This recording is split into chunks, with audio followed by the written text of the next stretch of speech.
mulțumesc for these very kind words, first of all, and dear Prime Minister Richan, dear Governor Armashu, dear ambassadors, members of parliament, distinguished guests, ladies and gentlemen, dear all, I would like to begin by making, I would say, reasonable assumption that majority of people who have gathered here to this National Forum for Financial Education are in fact professionals. It's very likely that you are a professional economist, financial experts, at least persons who are more or less familiar with economics or can use the framework of economics.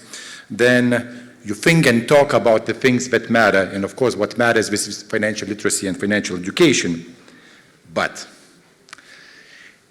sometimes it's not professional, but rather personal experiences that are most memorable. And I would like to share you a personal story which comes into my mind whenever I discuss, as today, financial education issues. And at the Bank of Lithuania, we do have a money museum which we use for financial educational purposes. And from time to time, I come there and meet visitors. And once I met a class coming from a rather distant region in Lithuania.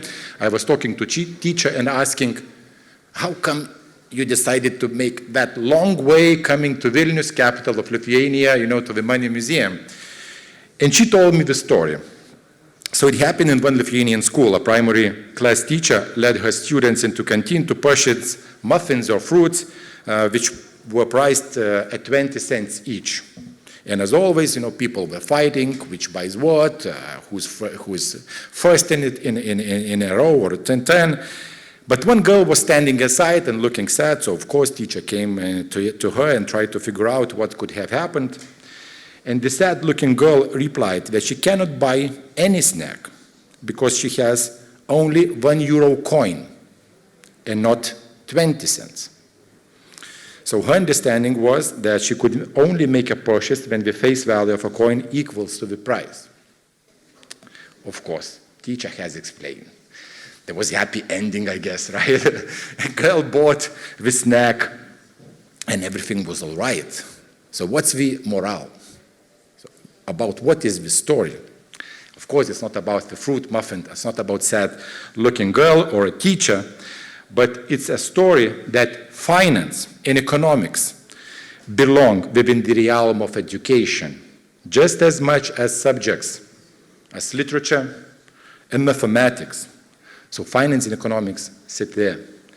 And teacher of the class, I would say, she learned the lesson.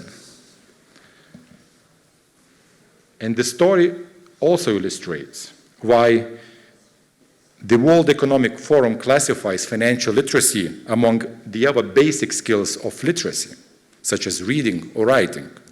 Indeed, the Bank of Lithuania are no different in this regard.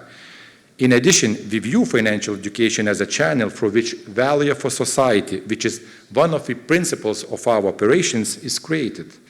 And with this in mind, we have recently established the Center for Financial Literacy. Center is mandated to actively coordinate the efforts of various Bank of Lithuania departments, including the Money Museum, in making society more financially literate.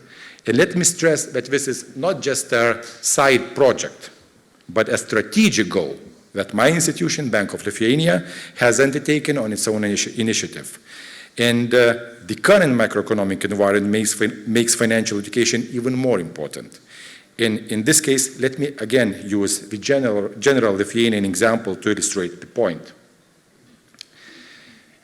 In the context of liquidity abundance in Lithuanian banking system, don't know about Moldova, but it should be quite similar, and concentration of the banking system, which I know is similar, the case of Moldova to Lithuanian, implies that there is a slow pass-through of higher interest rates set by central bank to the retail deposits.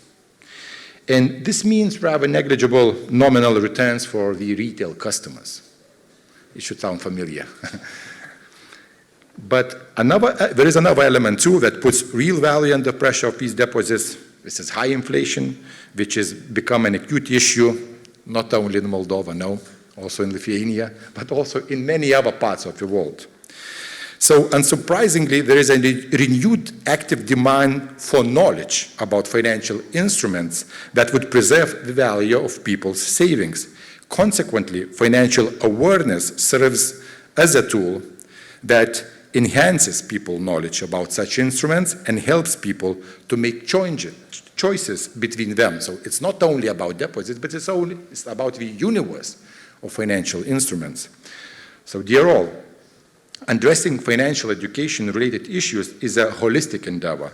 I've already mentioned the primary school teacher, the money museum, the Center for Financial Literacy, the central bank. So these are the institutions that work on this issue in Lithuania, but these are not the only actors, not to mention the ministries and other people. I believe the similar situation is in Moldova. And financial literacy is a difficult task. Despite our best efforts, a function of financial literacy faces bounded rationality. In other words, inherent flaws in human decision-making. More often than not, we are over-optimistic about what's to come.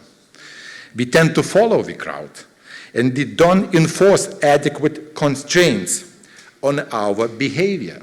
So we always want a sweeter dessert than a more sour dessert, right? That's how we humans are. And this is to suggest that our financial literacy toolkits will have to be sharpened to account for these flaws. And my open question for the upcoming discussions is whether we really possess their tools, such tools. And as a final note, let me express my sincere gratitude to colleagues at the National Bank of Moldova, both for keeping the topic of financial education high on the list of priorities, as well as for bringing us all today here to exchange the views at the National Forum for Financial Education, and I wish all of us an extensive, productive, and constructive exchange of ideas. Thank you very much.